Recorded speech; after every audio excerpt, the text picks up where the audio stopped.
The morning was quiet. Gray skies above, a light mist on the pavement. Malik Parker stepped out of a modest black sedan in front of the Beckett and Rowe corporate tower.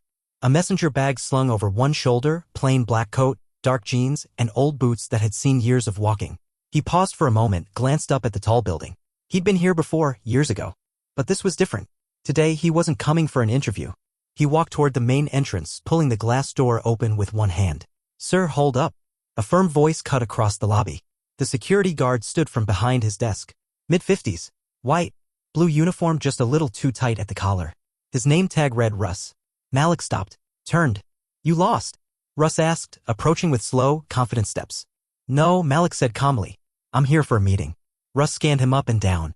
The bag. The boots. The coat. Something didn't sit right with him. Meeting with who? Malik's eyes didn't flinch. "That'll be clear in a few minutes." Russ frowned. That wasn't the answer he wanted. "Name?" he asked, stepping in front of Malik. Malik gave it.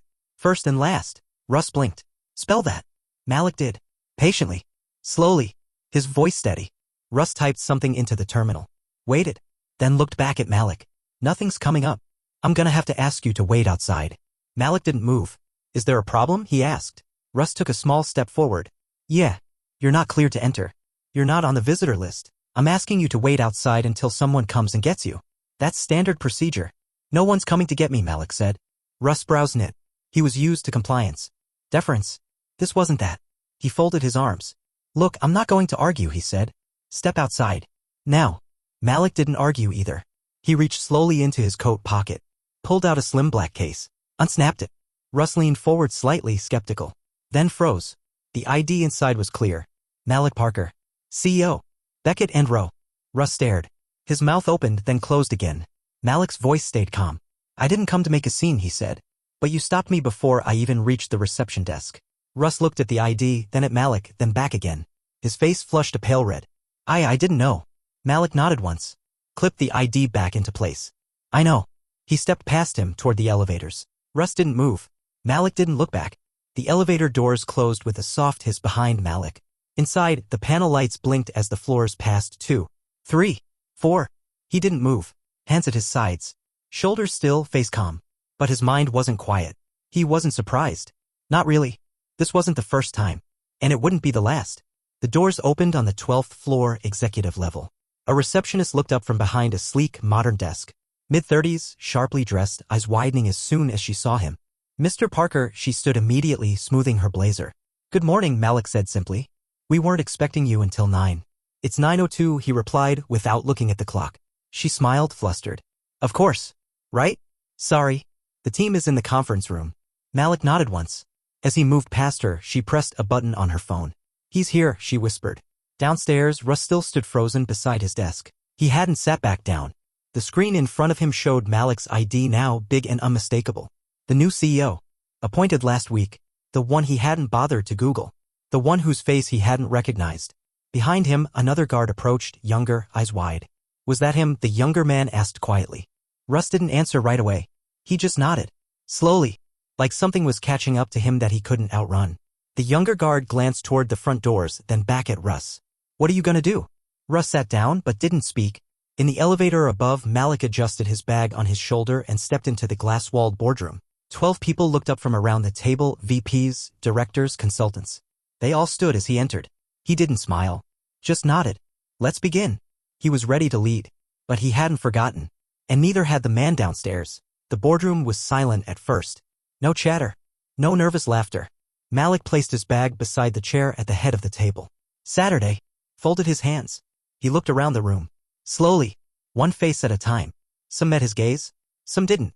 "Before we begin," he said, voice steady, "I want to be clear about something." No one moved. "I wasn't escorted in this morning. I wasn't greeted at the door. I was stopped by security. Told I didn't belong." A few eyes flicked up. Others looked down at notepads that were suddenly very interesting. "I didn't correct it. Not right away." Silence. "I needed to know how this company treats people when it doesn't think they're important." He let the words hang. "I saw enough." Across the table, a VP, Wells, mid-40s, finance, shifted in his seat. Cleared his throat. "I'm sure that was an unfortunate mistake." Malik turned to him. "You think I haven't lived with that kind of mistake my entire life?" Wells opened his mouth. Closed it again. Malik continued calmly. "First impressions matter. Not just for clients. For everyone who walks through that door. Every person we ignore, assume, dismiss that has a cost. He reached into his bag, pulled out a thin stack of folders, passed them to the assistant on his right who began handing them down. This is our new onboarding framework. Cultural sensitivity. Bias awareness. Accountability procedures. It's non-negotiable. Another VP leaned forward, Samantha Lynn, operations. Are you planning to make this public? She asked. The incident downstairs? No, Malik said. Not yet. A few looked relieved. But it will inform everything we do going forward. No one argued. Malik leaned back in his chair.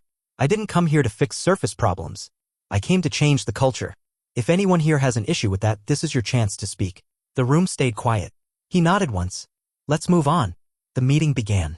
But everyone was thinking about the man downstairs, and how easily things could have gone unnoticed. Downstairs, Russ was still seated, still staring at the monitor. The young guard had gone back to his station but kept looking over. Russ rubbed his face. His shift didn't end for 3 more hours, but the weight of the morning already pressed heavy on his shoulders.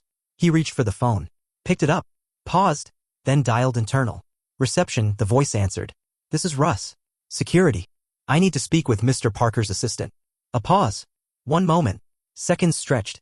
Then a new voice. This is Nadia. Russ cleared his throat. I need to apologize. I didn't realize this morning when Mr. Parker arrived I didn't know who he was. Another pause. I see, she said. Russ pressed on. If there's a way I can speak to him, not to explain, just to say I was wrong. To his face. Nadia didn't respond right away. Finally, I'll let him know you called. The line went dead. Russ hung up slowly. In the elevator on the way up, Nadia said nothing. She walked straight to the boardroom.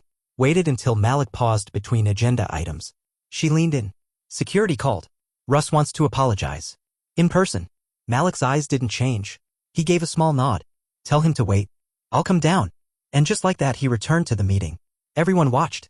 The meeting ended at 10:17. Malik stood, collected his bag, and thanked the room with a brief nod. He didn't linger. No handshakes. No small talk. He stepped into the hallway, the assistant trailing a few steps behind. You sure you want to do this? She asked. Malik glanced at her. Yes. The elevator ride was silent. 12 floors down. Long enough to think. Not long enough to change his mind. The doors opened. Russ stood near the front desk, stiff. Hat in his hands now, head slightly down. His posture wasn't forced, it was the kind people fall into when they know there's no script that can fix what's already been written. Malik walked slowly toward him. No anger in his face. But no smile either. Russ looked up. Sir, his voice caught. Mr. Parker. He took a breath. I was wrong. Malik stopped in front of him. Let the silence settle before speaking. You were quick to decide who I was. Before you asked a single question. Russ nodded. I see that now. You saw my clothes, my skin, and you assumed the rest. I did, Russ said quietly. And I'm sorry. Malik's voice didn't rise. It didn't need to. Do you treat every unfamiliar face that way? Or just the ones that look like mine? Russ flinched, but didn't answer. I'm not here to shame you, Malik said. I'm here to remind you that next time, it won't be the CEO you're stopping. It'll be someone without a title to protect them. Russ swallowed hard. I understand. Do you? Malik asked. Russ looked him in the eye. I'm trying to. Malik nodded once. Then turned. Walked out through the front doors without another word. Russ didn't sit down. He just stood there. Alone. The sidewalk outside was still damp from the early mist. Malik stood just past the doors, letting the air hit his face. People passed by talking, laughing, staring at phones. None of them knew what had just happened inside. He didn't need them to.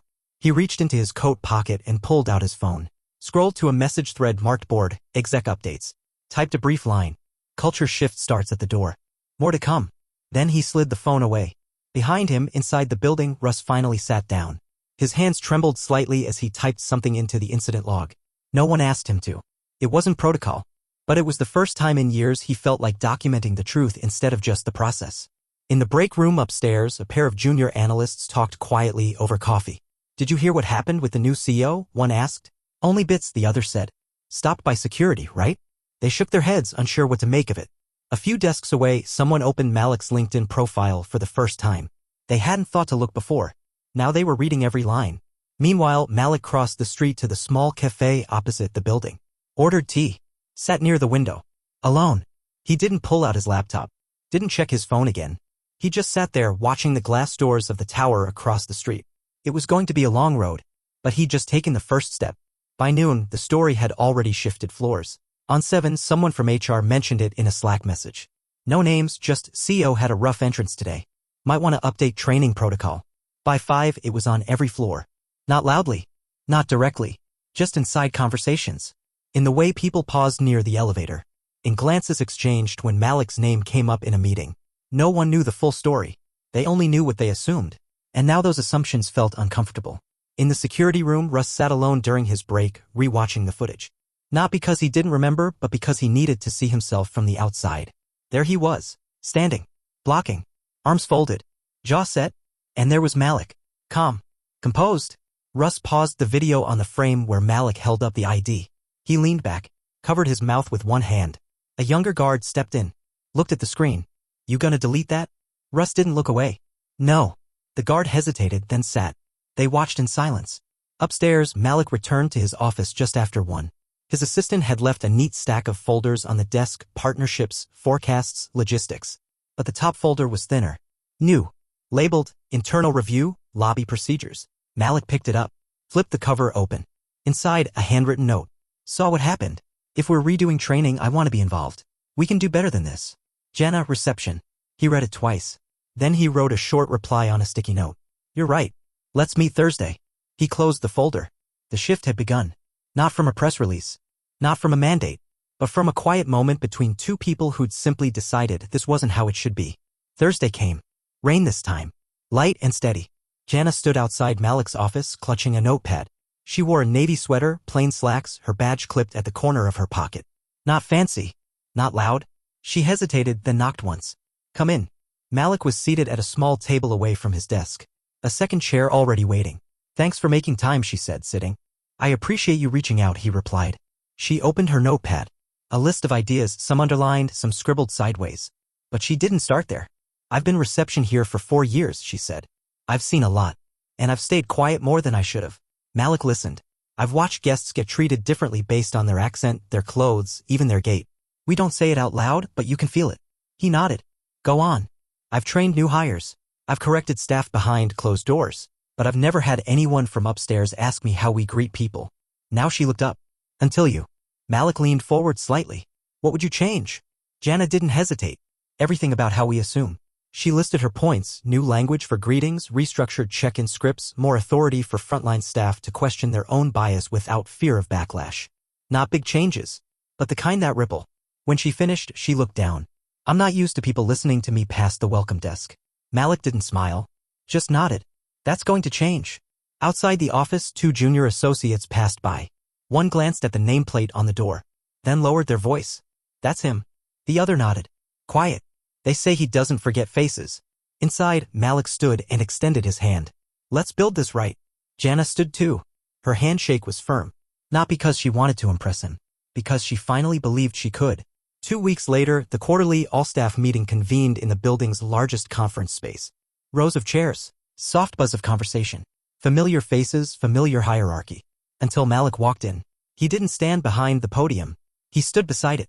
Simple gray sweater. Slacks. No tie. The room quieted. Before we begin, he said, I want to talk about the front door. A few heads tilted.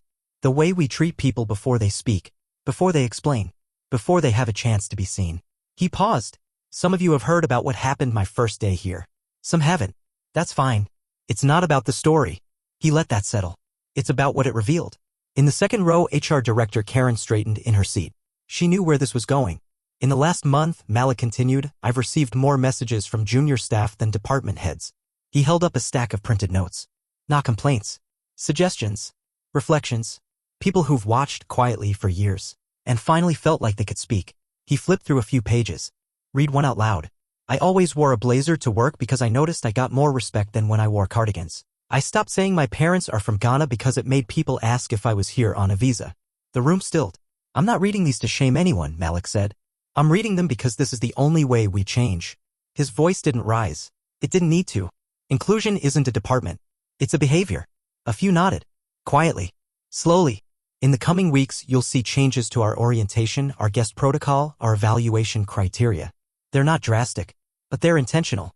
Then his eyes moved across the room. To those who felt unseen here, your silence wasn't your weakness. It was your strength. He folded the papers. Stepped back. We start the agenda now. But if that's all you remember from this meeting, it's enough. No applause. Just silence. But a different kind this time. One that carried weight. And stayed. After the meeting, people didn't go straight back to work. They lingered in pairs, in small circles. Conversations low, thoughtful. In the hallway, someone asked a question they'd never asked before. Do you think I've ever made someone feel small without realizing it? No one answered right away. But that was the point. In the break room, Jana refilled her coffee. A senior manager, Robert, gray suit, long stride, walked in, hesitated, then approached her. I heard you helped draft the new front desk policy. She nodded, cautious. He didn't smile. Just said, it's good work, and left. It wasn't praise. It was recognition. At reception, 2 interns waited for their badges. The younger guard was there now, not Russ. He greeted them both with the same tone, same questions, same care. The interns exchanged a glance. They noticed. Across the street, at the cafe, Malik sat again by the window. Same seat. No laptop. Just he. His assistant had offered to schedule a lunch meeting. He declined. He needed this hour. To watch the building. To feel the shift. Inside, he knew there were people still skeptical. People who thought all of this was a moment. He didn't mind. Because moments plant seeds. And seeds don't argue. They grow. The next week, just after 8 a.m., Russ came back. Not on shift. No badge. Just in a plain shirt, jacket zipped halfway, hands in his coat pockets. He stood outside the glass doors for a few minutes, watching. Then, slowly, he stepped inside. Jana looked up from the reception desk. Recognition flickered in her face. She didn't call security. She didn't freeze. She stood. Morning, she said. Russ nodded. I was wondering if he's in. Jana picked up the phone, then paused. Are you here to see him as staff? Russ shook his head. As a man. She looked at him for a second, then dialed. When Malik came down, he didn't bring anyone else. No assistant. No notes. Just himself. Russ stood near the entry, back straight. Less guarded than before, but not casual. I won't take much of your time, he said quickly. I just wanted to say thank you. Malik said nothing. Russ continued, slower now. Not for forgiving me. I don't expect that. But for not embarrassing me. You had every right. I was wrong. Malik studied him. Then spoke. You didn't expect to see me again. Russ nodded. I was hoping I wouldn't. A small silence passed between them. I transferred, Russ added. Requested it myself. New post. Smaller place. But I'm doing the work now. Got books. Taking classes. Not because anyone told me to. Because I have to look my son in the eye. Malik finally nodded. Good. Russ reached into his pocket. Pulled out a folded note. This is for the training sessions. If it's useful. Malik took the note but didn't open it. Russ turned to leave. Before he reached the door, Malik spoke again. You were part of the problem. Russ stopped. But maybe now, Malik added, you can be part of the answer. Russ looked back, I steady. I'm trying. Then he left. Behind the desk, Jana exhaled. She'd seen people leave this building for years, but never like that. Back upstairs, Malik returned to his office and placed the folded paper on his desk. He didn't open it right away. Instead, he sat. Looked out the window. Let the weight of the moment settle. Then, slowly, he unfolded the page. The handwriting was rough, uneven. Like someone not used to putting thoughts into words. I used to think I was fair. I followed rules, kept order. But I never saw how my face, my tone, my silence could push someone out the door before they even stepped in. I didn't see the harm because I didn't feel it. I'm starting to.